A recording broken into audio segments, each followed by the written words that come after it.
Wataalam wa lishe nchini Kenya wametoa wito kwa serikali ijumuishe huduma za lishe kwenye hazina ya bima ya afya ya jamii SHIF.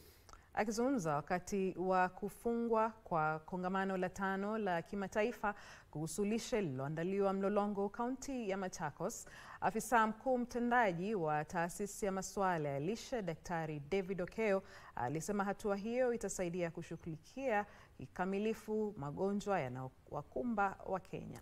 Aidha, alisema kuhusisha wataalam wa lishe katika utekelezaji wa mpango wa afya kwa wote kutasaidia kupunguza utapiamlo miongoni mwa watoto na kupunguza gharama ya kutibu madhara yake. Bila shaka.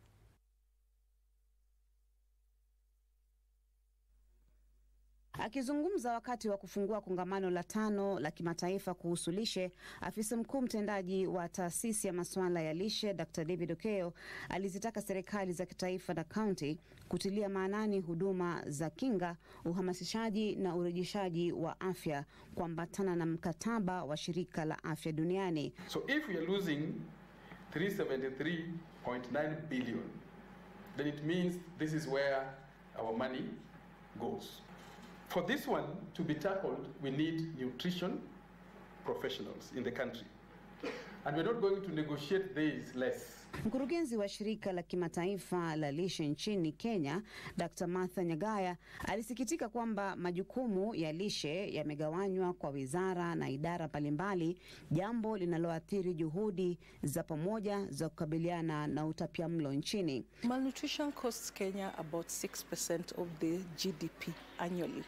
It's about 375 million Kenya shillings a year.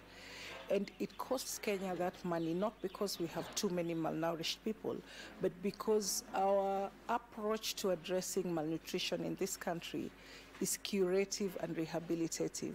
We wait until people are very hungry, then we start looking for food to feed them. Mwenyekiti mteule wa baraza la taasisi hiyo, Profesa Gordon Nguka, aliyesoma maazimio ya kongamano hilo, alizihimiza kaunti zianze utekelezaji kikamilifu wa huduma za lishe katika vituo vyote vya afya.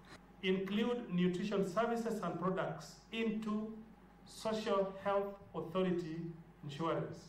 The Social Health Insurance has reimbursable items. As that we talk, we don't have that, so which means we must review that document by SHA to incorporate that.